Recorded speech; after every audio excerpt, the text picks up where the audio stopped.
आज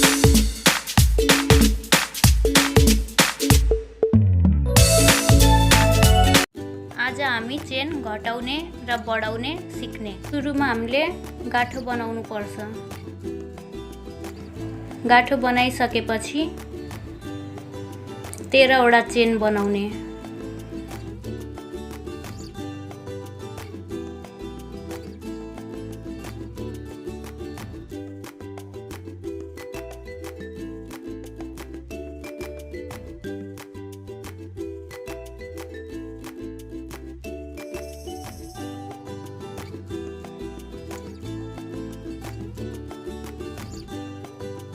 तेह्रवटा चेन बनेपछि अब एउटा चेन छोडेर अर्को चेनमा डबल क्रोसेट बनाउने।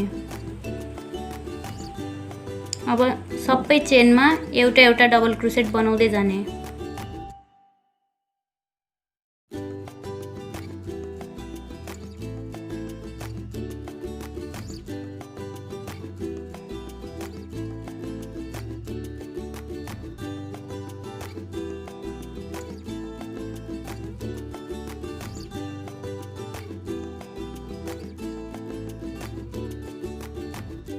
सबै चेनमा एउटा एउटा डबल क्रोसेट बनाउने।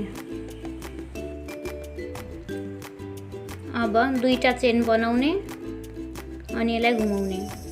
घुमाएर अब हामीले एउटा डबल क्रोसेट बनायौं। त्यसपछि अर्को चेनमा अर्को डबल क्रोसेट बनायौं। फेरि त्यतै चेनमा अर्को डबल क्रोसेट, एउटा अझै डबल क्रोसेट, फेरि एउटा अझै डबल क्रोसेट त्यसै चेनमा।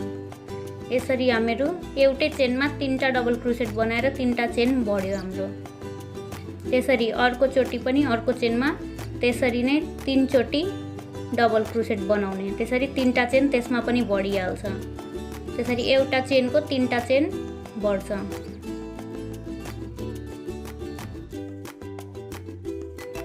दुईटा चेन बढाउनु छ भने दुईटा चेन पनि बनाउँदा भयो।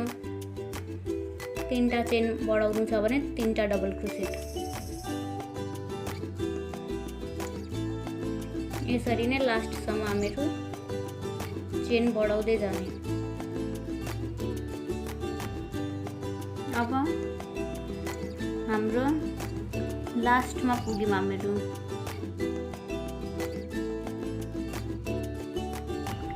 लास्टमा पनि त्यसरी नै चेन बढाउने। एउटा चेनमा 3टा ट्रिपल क्रोसेट बनाउने।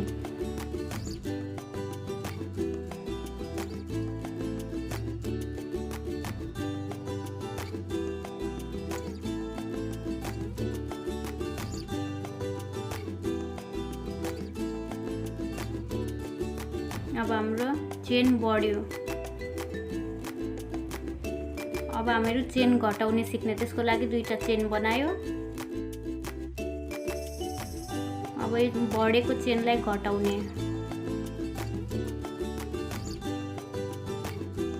अब सुरुमा एउटा डबल क्रोसेट बनाउँदाखेरि एउटा यो धागो चाहिँ ननिकाल्ने, त्यसलाई राख्ने अनि फेरि अर्को डबल क्रोसेट बनाउँदा पनि एउटा धागो राख्ने यो सियोमा।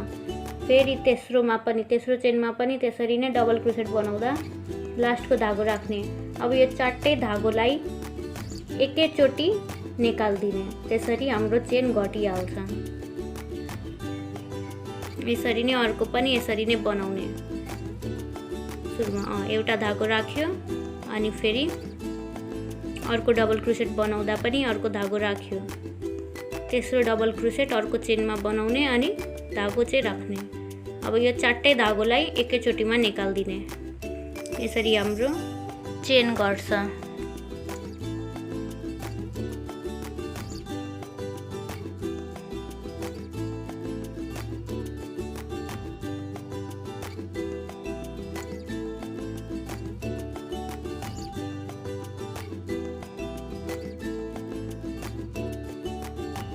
अब यसरी नै हामीहरू बनाउने लास्टसम्म।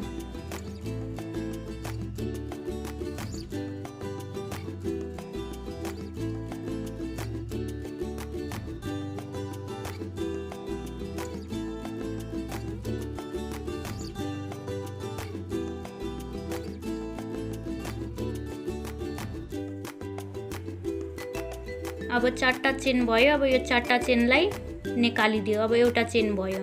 यसरी नै हाम्रो चेन घट्छ।